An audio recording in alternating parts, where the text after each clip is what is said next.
toca reanudar nuestra exposición secuencial del libro de Hebreos. Esta vez en el capítulo 4 y los versículos 14 al 16. Y leo esta palabra toda inspirada, toda infalible, toda inerrante, que proviene nada más y nada menos que de la inspiración divina, y dice así: Hebreos 4, 14 al 16. Por tanto, teniendo un gran sumo sacerdote que traspasó los cielos, Jesús, el Hijo de Dios, retengamos nuestra profesión, porque no tenemos un sumo sacerdote que no pueda compadecerse de nuestras debilidades, sino uno que fue tentado en todo, según nuestra semejanza, pero sin pecado. Acerquémonos, pues, confiadamente al trono de la gracia para alcanzar misericordia y hallar gracia para el oportuno socorro. Esta es la palabra del Señor. Y el título del sermón de hoy es Jesucristo, nuestro sumo sacerdote. Ese es el título. Jesucristo, nuestro sumo sacerdote. Y lo podemos dividir, o las enseñanzas que vamos a ver hoy son tres: la necesidad de nuestro sumo sacerdote, el triunfo de nuestro sumo sacerdote y la compasión de nuestro sumo sacerdote. Nuestro sumo sacerdote es necesario, triunfante y compasivo. Y en ese marco, mi hermano, vamos a ver primeramente la necesidad de nuestro sumo sacerdote. ¿Por qué realmente nosotros necesitamos un sumo sacerdote? Y después de haber visto lo importante que es oír y atender la palabra de Dios, el autor es como que coloca un paño frío después de exhortaciones tan fuertes que hablan de desviarse y de abandonar el camino del Señor. Y ahora volvemos a contemplar al Señor Jesucristo, esta vez en su ministerio sacerdotal.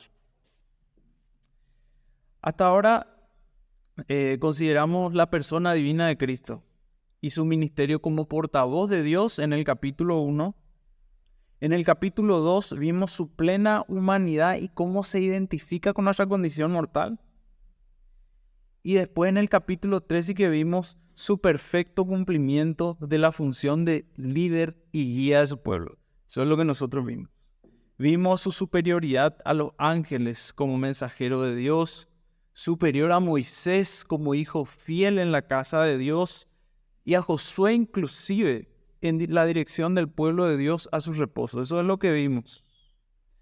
Pero ahora, después de hacer esas contemplaciones, el autor te está trayendo una invitación. Algo así como: creyente, te invito cordialmente a que contemplemos a Jesucristo como nuestro sumo sacerdote, inclusive superior a la figura de Aarón. Y hermano, acá hay una cuestión. Es como que estamos ya muy acostumbrados a verle a Jesucristo como aquel, ¿verdad? Que nos habla de parte de Dios y que es la viva imagen de Dios mismo. Eso lo solemos escuchar y es como que de tanto que escuchamos, ya muchas veces no nos sorprende ya el escuchar que Jesús sea el Verbo. Estamos también muy acostumbrados a escucharle como el Redentor que nos ha comprado al precio de su sangre. Y gloria a Dios, Él nos compró por el precio de su sangre. O como el Señor encargado de la casa de Dios, el Rey de la nueva tierra. Ahora, ¿hasta qué punto estamos nosotros familiarizados con la figura de Jesús como nuestro sumo sacerdote? Y es importante, es clave considerarlo como la figura de nuestro sumo sacerdote para poder tener una visión amplia y bíblica de la salvación Y mientras no entendamos nuestra necesidad no solamente de un redentor, sino también de un sacerdote, de un mediador, entonces no está completo el panorama. Entonces, ahora te digo, ¿sabes qué? Necesitas de un sumo sacerdote. Recordad lo que el autor nos dijo en la palabra de Dios. Dice que la palabra de Dios revela lo que somos, nos deja desnudos y se ve con lupa y con linterna nuestro pecado. Porque cuanto más conocemos la palabra del Señor, más entendemos, más vemos nuestro pecado. Cuanto más vemos la perfección de nuestro Señor Jesucristo, más lamentamos nuestras faltas y sentimos nuestra debilidad, sentimos nuestro fracaso. Y así cuando sentimos que lo que hay adentro de nosotros está desnudo, aún como creyentes, alguno puede decir, híjole, ¿qué esperanza puede haber para mí? ¿Qué puedo hacer? ¿Con qué cara me voy a levantar otra vez y seguir peregrinando en el desierto si fallé? Saliste ya de Egipto ahora, pero en el desierto todavía hay desobediencia, hay culpa. Acá, en este peregrinaje en el desierto, es donde descubrís que además de un Moisés que te saque de Egipto y un Josué, necesitas un Aarón. Además de un redentor, necesitas un sacerdote. ¿Sabes por qué? Cuando tenés sed, tenés mucha sed, ahí es cuando el agua es más dulce y más refrescante. Y cuando tenés pecado, la esperanza de Cristo es más aliviante. Necesitamos saber que la sangre de Cristo, además de pagar nuestra redención inicial, nos limpia de todo pecado y que por el sacrificio de la cruz, Dios es fiel y justo para perdonarnos todos los pecados en nuestro camino. Por este desierto. ¡Qué vergüenza y qué miedo! Dios ve todos mis pecados y merezco su castigo. Mi hermano, necesitamos saber también que su sangre sigue siendo tan válida para cubrirnos y para santificarnos. Necesitamos saber que hay alguien que intercede por nosotros y nos sostiene en el camino. Y es a la luz, mi hermano, de ese desconcierto que sentimos ante el abandono de la fe de algunos que parecían bien firmes. Es a la luz de esas dudas que nos produce nuestra propia debilidad y nuestra caída. Y ante el dedo acusatorio de la palabra, como el autor nos lleva a Jesucristo en su función de sumo sacerdote. Y habla de él como sumo sacerdote para no desmayar en este camino. No solamente necesitamos el aviso y la reprensión de los capítulos 3 y 4, sino que también nosotros lo que necesitamos es el aliento y la esperanza de mirarle a nuestro sumo sacerdote. Por un lado, nosotros necesitamos el ejemplo de Israel, ese ejemplo negativo de desobediencia y de apostasía, sí, para advertir la realidad y la severidad de ser negligentes en los deberes con el Señor, de la búsqueda de su palabra. Necesitamos ese ejemplo negativo. Pero también nosotros necesitamos ese ejemplo positivo de nuestro Señor Jesucristo y descubrir que ahí está nuestra seguridad. Es por eso que el autor, después de haber fijado nuestra atención en Israel, ahora nos vuelve la mirada hacia la fidelidad de Jesús.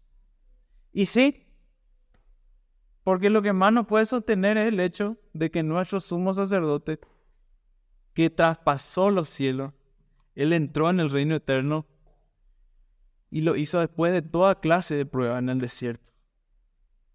Él ya pasó. Él, mi hermano, ¿sabes qué? Él compartió tu suerte. Tuvo hambre, tuvo sed y sufrió. Y por eso, porque Él sufrió, te puede representar delante de Dios. Él se identificó contigo. Y porque te entiende en todo lo que pasas, es que te puede ayudar y te puede también socorrer con compasión y con comprensión, como dice el versículo 16. Puede dar el oportuno socorro por eso. Y para ser salvos necesitamos no solamente un Redentor que nos saque de Egipto, sino que también alguien que pueda impedir que nos quedemos tirados, que nos quedemos postrados ahí en el desierto. Un sumo sacerdote que tenga poder para socorrernos en todas las pruebas y que interceda por nosotros en esos fracasos, en esas caídas, en esas veces que cedimos, en esas veces que no dimos la talla. Nosotros necesitamos un sumo sacerdote que esté a la diestra del Padre orando. ¿Sabes qué, Padre? Te pido que la fe de Franco Benítez no falte. ¿Sabes qué, Padre amado? Yo ya pagué por estos pecados. Padre, te pido y te reclamo, Señor, el alma de este que se está por postrar en el desierto. Padre, eso ya fue comprado por precio. Ese es el valor eterno del sumo sacerdote. Y en cuanto al reclamo, lo digo en un sentido de que la deuda ya fue pagada por el pecador. ¿Y saben por qué? Porque la paga fue con triunfo. Nuestro sumo sacerdote triunfó. Y ese es el segundo punto. Esa es la segunda enseñanza para poder confirmar el carácter de este sumo sacerdote triunfador. Y su triunfo es grande porque Él es grande. Es un gran sumo sacerdote. Es un sacerdote grande. Él es grande en comparación con los sumos sacerdotes del Antiguo Testamento. Y de hecho, dice Burt, en hebreo, sumo sacerdote es literalmente gran sacerdote. El autor usa dos palabras diferentes, pero que tienen el mismo significado para indicar que Jesús es un gran sacerdote. Aarón era un gran sacerdote, pero en comparación con Jesús, pequeño. Pero Jesús no es solamente grande en comparación con los sacerdotes levíticos. También es grande, ¿saben por qué? Porque traspasó los cielos. ¿Y qué quiere decir esto que traspasó los cielos? Está hablando acá de la ascensión de Cristo. Los discípulos vieron cómo en Hechos 1:9, los discípulos vieron cómo física y literalmente Cristo iba subiendo hasta que una nube le ocultó de sus ojos. Y ahí puede surgir la pregunta de, bueno, ¿y a dónde fue a parar? Los discípulos no le podían ver a causa de la nube. Pero en realidad no es, la cuestión no pasa por intentar encontrar a Jesús en algún lugar físico geográfico. No, eso no tiene sentido, no es a lo que se refiere. Porque Él, ¿qué dice nuestro texto? Él traspasó los cielos. Él está por encima de toda esfera física, superior a toda galaxia, superior a todas las constelaciones, a los astros, superior a toda imaginación y superior a toda esfera espiritual, mucho más elevado de lo que nosotros podemos imaginar. Filipenses 2:9 dice que Dios lo exaltó hasta lo sumo, hasta lo más elevado. Hebreos 7:26 dice que ha sido hecho más sublime que los cielos. Y aún Efesios 4:10 dice que Él ha subido por encima de todos los cielos para llenarlo todo. Mi hermano, Él está por encima de todo, por encima de todas las capas del mundo espiritual. Él es mayor que todos. Su nombre es más glorioso que cualquier otro nombre que se nombre, tanto en este mundo como en la esfera celestial. Él traspasó todas las jerarquías celestiales, por encima de todos los ángeles, por encima de todos los arcángeles, de los principados, de las potestades, todo. Y Él está por encima, gobernándola como Señor.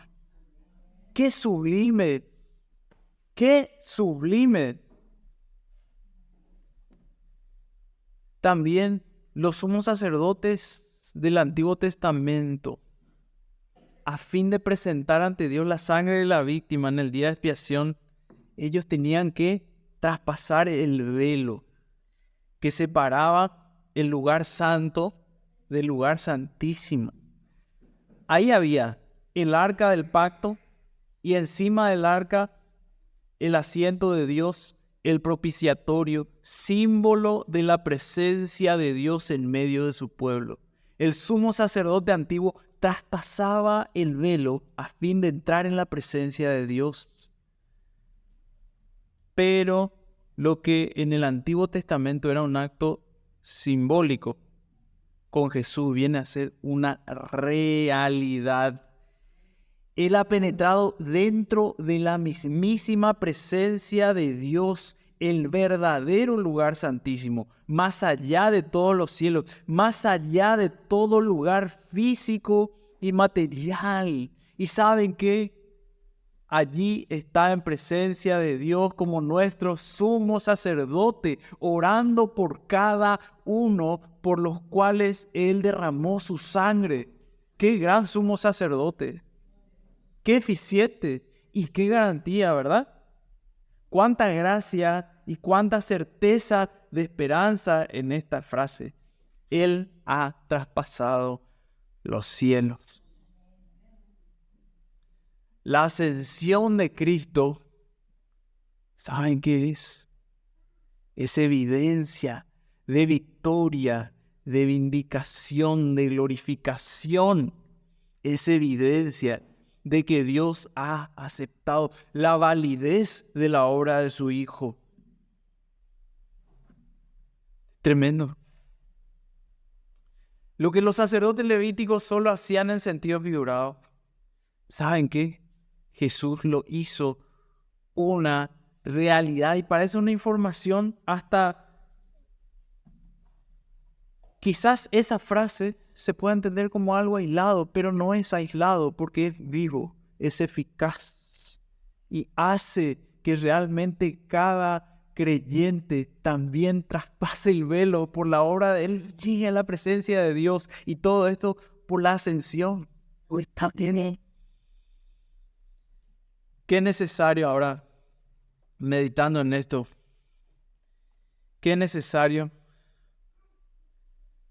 este sumo sacerdote para pecadores como nosotros, para pecadores que no merecían jamás estar en la presencia de Dios, sino que merecían el juicio, merecían la muerte eterna, el desierto eterno.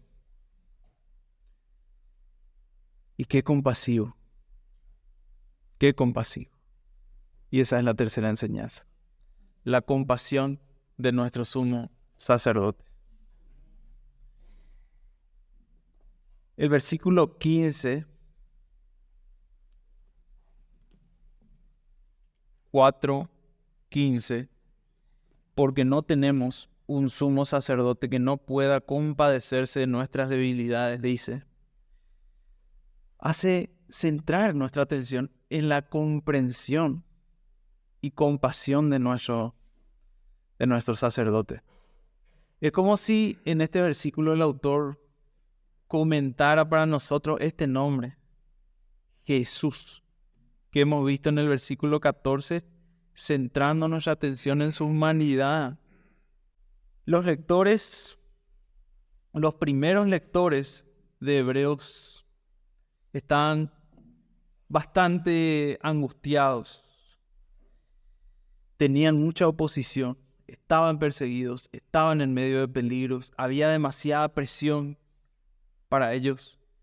Ellos reconocieron o vieron o sintieron la amargura de ser rechazados por sus propios familiares y amistades por causa del Evangelio. La angustia de verse repudiados por su sinagoga, despreciados por el judaísmo, asediados por el cansancio después de haber aguantado esa lucha durante años. Muchos de ellos estaban en esa situación. Algunos de los primeros lectores conocían la pobreza porque la persecución le causó la confiscación de sus bienes, le sacaban sus cosas, conocieron la cárcel, estaban bajo amenaza de muerte. ¡Cuánta aflicción! Pero, dice el autor, el sumo sacerdote de ustedes ha pasado por este camino, por ese mismo camino. Él también ha sufrido la misma contradicción de pecadores al cruzar un valle de tribulaciones. Conoce de primera mano las pruebas del camino entre Egipto y la tierra prometida. Él conoce. Y lo mismo se puede decir de nosotros.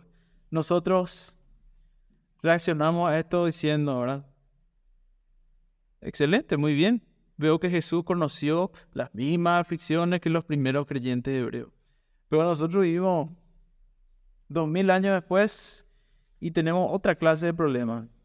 La ansiedad de la sociedad, problemas laborales, económicos, huelga, no hay trabajo, conflictos familiares, la generación cada vez peor, LGBT, X, Y, Z. Otro sí que puede decir, no, pero yo soy viejo y Jesús murió joven. ¿Cómo puede haber conocido Jesús los problemas de la vejez? Él no sabe lo que es la osteoporosis, no sabe lo que, no sé, presión alta, X o todo tipo de abanico de situaciones, ¿verdad? Pero en cuanto a todas esas diferentes categorías de sufrimiento, si realmente somos honestos y meditamos, vamos a ver que Jesús realmente conocía pasar por una dura tribulación porque Jesús fue atribulado, o alguna tentación porque Jesús fue tentado. Una cosa es la angustia causada por la enfermedad o el sufrimiento. Otra es la angustia de ver el sufrimiento de otra persona, de ver cómo personas se apartan del Señor. Bueno, Jesús fue testigo de la enfermedad, fue testigo y fue azotado. Él sintió el dolor físico en su carne, en su cuerpo. Así que aquel que diga que Jesús no vino en carne, no conoce al Padre. Y Él, mi hermano, se puede identificar con nosotros tranquilamente porque Él conoce y además Él es omnisciente. Él ve y Él percibe los pensamientos y los sentimientos de cada uno. Él sabe lo que sentís en tu dolor y en tu angustia. Por eso Él tranquilamente puede compadecerte y comprenderte. Ahora, se puede decir también que Jesús, inclusive lejos de ser menores esas tentaciones por las que pasó, porque Él pasó, en realidad Él fue más tentado otra vez que nosotros, más fuerte, porque nunca hubo tanta fuerza satánica contra nadie como las que se levantaron contra nuestro Señor Jesucristo. Nunca hubo tal contradicción de pecadores como las que hubo contra Él. Y en todo caso, ninguno de nosotros tuvo que sufrir como Él, hasta el extremo de poner nuestras vidas. Y alguno puede decir, no podemos decir eso, por lo menos los que estamos acá presentes, porque estamos vivos, pues, no morimos todavía por nadie. Pero Él sí, y murió por un número que no conocemos de pecadores. Y de pecadores y derramó su sangre por ellos, así que no se llegó a ese extremo. Y Él dio mucho más de lo que nosotros pudiéramos llegar a dar. Padre, de ser posible, pasa de mí esta copa, pero no sea mi voluntad, sino la tuya. Él bebió la copa amarga de tu pecado y de mi pecado. Fue tentado en todo según nuestra semejanza, pero sin pecado. Y bueno, nuestro sumo sacerdote, necesario, triunfante y compasivo para nuestra suerte eterna, venció. Su sacrificio es completo, no es lo parcial, es completo, es poderoso. Y su obra tiene el sello de la aprobación de Dios. Su ayuda también es eficaz porque cumple, porque tiene resultado en esta vida y en la otra. Además, Él es compasivo y nos entiende perfectamente. ¿Cómo no te va a entender? Si además Él participó en la creación, porque todas las cosas en Él subsisten. Todas las cosas fueron creadas por medio de Él y para Él. Él te conoce. Él lo sabe, hermano. Bueno, y nosotros, a la luz de esto, a la luz de esta revelación de lo que es el Hijo de Dios, lo que Él hizo por nosotros, ¿cómo tenemos que responder? Gloria a Dios, qué bendición. Él es mi sumo sacerdote, superior a Aarón, más grande que los cielos, más sublime que todo lo que existe. Me conoce, me comprende. Gloria a Dios. ¿Qué tenemos que hacer? Nuestro texto dice retener la profesión de fe. Tenemos que retener la fe, esa preciosa fe que es producto del regalo divino. Es decir, lo contrario que es no volver atrás. Tenemos que retener la fe y no volver atrás. Y este era el gran peligro de la audiencia original. Negar al gran sumo sacerdote que realmente era poderoso para salvarles, con el fin de volver al sacerdocio del sistema aarónico. Ese era el peligro de ellos. En otras palabras, desviar su mirada de Jesús y volver atrás.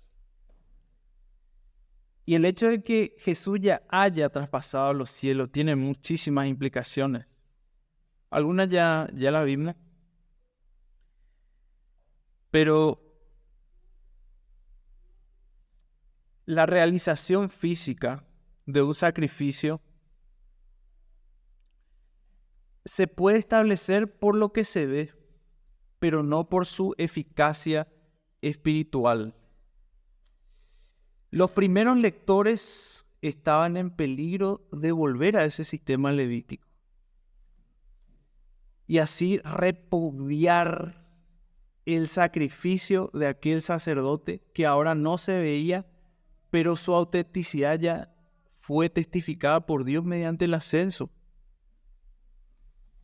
Ahora, en otras palabras, si se puede resumir, qué locura. En otras palabras, ellos querían ver o querían volver a ese sacerdocio que no tenía ya potencia. ¿Por qué? Porque en Cristo estaba su pleno cumplimiento. Todas esas eran sombras y tipos que apuntaban al Mesías, y al Mesías ya lo tienen, a ese que traspasó los cielos y se compadece. Entonces, la conducta es retener la fe de aquel que salva. Qué locura negarle, qué locura salir del abrigo de su socorro, qué locura rechazarle como mediador, como abogado, como intercesor y sacerdote ante el Padre. Qué tonto. Retengamos, mi hermano, nuestra profesión. Retenga su fe, aférrese, no vacile, porque usted tiene un sumo sacerdote que traspasó los cielos. Y tenemos, mi hermano, que acercarnos a Él, como dice el versículo 16. Acerquémonos pues confiadamente al trono de la gracia para alcanzar misericordia y hallar gracia para el oportuno socorro. Gracia para el oportuno socorro. El autor lo que está haciendo es que nos está exhortando a que en medio de esas dudas que crecen en tu corazón, esos temores, esos desconciertos, esas debilidades, te acércate. Vos sabés que su obra es eficaz y completa. Él ya completó su obra. Y Él, habiendo sido tentado en todo como nosotros, nos entiende perfectamente. El mejor remedio ante esa incertidumbre que nos puede hacer tambalear y perder la certeza de la salvación es el de poner la mirada en nuestro Señor Jesucristo por la fe, entrar en su presencia, tener comunión con Él. Y nuestro socorro, tenemos que recordar que primariamente no está en la iglesia, en los hermanos, en los pastores, sino en Jesucristo, en nuestro sacerdote. Al menos en primer lugar, tenemos que ir a Él, no en último lugar, porque ningún otro es poderoso para socorrerte como Él. Y mi hermano, este es un medio de gracia al que nos empuja la palabra del Señor, a la oración. La oración, acércate. Ahí hay el socorro para vos. Descuidar la oración es algo así como condenarnos al fracaso, porque si no nos acercamos luego a Cristo, qué gracia para el oportuno socorro estamos esperando. Si no te acercás, si no pedís. Y bueno, también es reconocible nuestra naturaleza pecadora, nuestra tendencia. El viejo hombre, el pecado remanente. ¿Cuántas veces pecamos delante de su presencia? ¿Cuántas veces nosotros somos acusados por nuestra conciencia? Y alguno dirá, yo, ¿cómo puedo acercarme? ¿Cómo puedo alzar la mirada a Él? Murmuré contra Él, me quejé porque no me gusta la comida en el desierto, ya me estoy luego acordando de lo bien que andaba por Egipto, hoy luego ya no estoy andando como tengo que andar, no me convencen los líderes que tengo, creía que iba a llegar a un oasis de bendición, que iban a haber tiempos mejores, pero de repente las aguas se volvieron amargas. Alguno puede decir, tengo resentimiento, rebeldía en mi corazón y no, la verdad no estoy bien. ¿Cómo puedo atreverme a acercarme en estas condiciones tan desastres? ¿Cómo puedo atreverme si en mi corazón ya me incliné hacia el becerro de oro, si es que hay otros dioses en mi vida, si Dios no es lo más importante para mí? ¿Cómo yo me puedo acercar? ¡Qué vergüenza! ¿Cómo atreverme si me he dejado seducir por Moab? Si no resistí la presión ante Amalek y me acobardé y huí de la batalla. Huí como todo un sagyú, como pálido y temblando, ¿no? Pero, mi hermano, de eso pues se trata. De eso se trata. Si es que hay si hay pecado en nuestra vida, entonces, pero con mayor urgencia, rápido, acércate a Él, rápido. Él es tu única fuente de esperanza, tu único refugio. Si tu situación es esa, de que estás con problemas para poder acercarte libremente, entonces, ¿cómo no aprovechar ese apoyo que Dios te está garantizando de un sumo sacerdote que traspasó los cielos y está a la diestra del Padre? Si tenés pecado y estás luchando y tenés miedo y estás temblando, si estás sufriendo, si estás con dudas, hay una solución. ¿Y sabes dónde está? En la gracia y poder de nuestro sumo sacerdote. Hoy, mi hermano, hoy, ahora es el momento de recibir esa gracia tan abundante para vos, para tu vida, y poder acercarte porque Él es nuestro sumo sacerdote. Jesús es nuestro sacerdote. ¿Y para qué nosotros necesitamos sacerdote? Bueno, si no fuéramos pecadores, si nunca cayésemos en el camino, su sacerdocio realmente va a estar de sobra. Pero ¿sabes qué, mi hermano? Ahora es el momento fácil. Acércate a Dios. Ahora mismo, en este momento, Dios te da la oportunidad de reconciliarte con Él, de tener comunión con Él, de tener paz con Él, porque eso es lo que Él compró para vos. En este momento hay un libre acceso a aquel que un día va a venir como juez. Y es correcto también contemplar eso. Como juez, Él juzga, castiga y reprende a su pueblo. Pero ante todo, Él es nuestro sacerdote. Y el solo hecho de serlo implica que sin su mediación no vamos a estar en condiciones de poder entrar en la presencia de Dios. Pero por lo que Él hizo, sí podemos entrar. Mi hermano, nosotros, repito la condición, somos pecadores. Ante esa ley tan santa, fracasamos, somos débiles, hay una tendencia a caer. ¿Y cómo no acercarnos si Él es precisamente lo que necesitamos en nuestra debilidad humana? Acércate confiadamente. Señor, yo sé que no estoy bien en esta área. Señor, yo sé también que tú provees gracia para el oportuno socorro. Socórreme, Señor. Y me gusta esta palabra, socorro. Acerquémonos confiadamente, dice la palabra, para hallar gracia para el oportuno socorro. Porque es cierto, hay pruebas, hay aflicciones, vemos nuestra debilidad, no tenemos muchas veces ánimo para seguir el camino. Hay momentos de desánimo, desesperación, o que preferiríamos tumbarnos nomás allí en el desierto. Me voy a tumbar bien nomás, ya voy a tirar la toalla y ya está. Pero el pecador, si es que va a ese trono, es acepto en el amado por la sangre de Cristo. Todos aquellos que creyeron en la obra de Cristo son salvos, son aceptos en el amado y descubrieron esa misericordia garantizada en esta palabra. Ahora tenemos que dar un paso más. No solamente necesitamos la misericordia de la limpieza, también necesitamos la gracia del socorro. Y te pregunto a vos, que buscas socorro, ¿dónde vamos a encontrar el socorro que necesitamos para perseverar? Por lo menos en ningún ser humano, no. Solo Jesús te va a dar esa gracia necesaria, solo Jesús. Nosotros nos acercamos y le decimos, Señor, no tengo más fuerza ya para seguir el camino.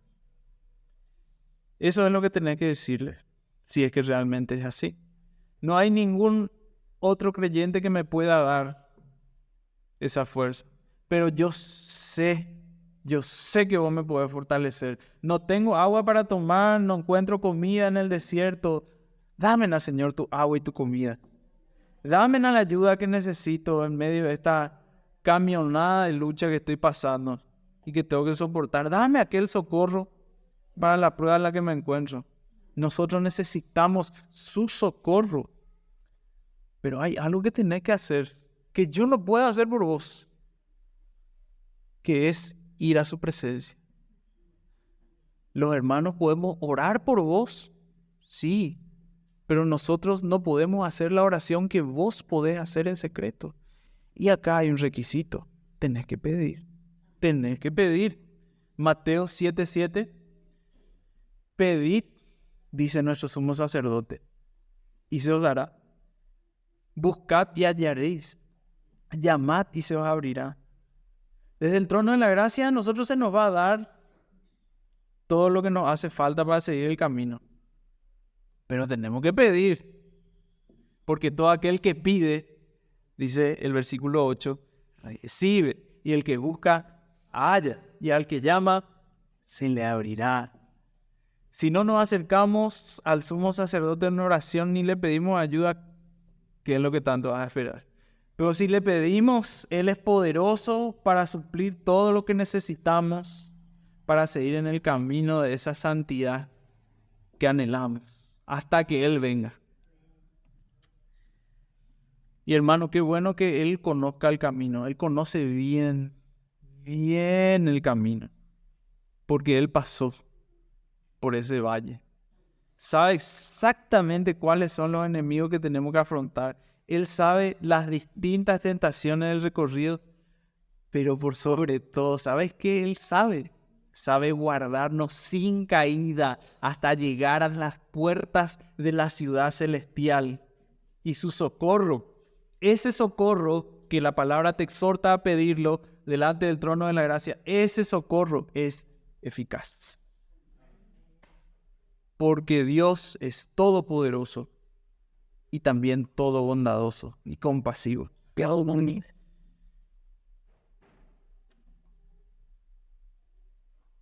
Mi hermano, tenemos que quedarnos cerca de Él, aprovechar este recurso, orar y estar en comunión con Él, disfrutar de su presencia.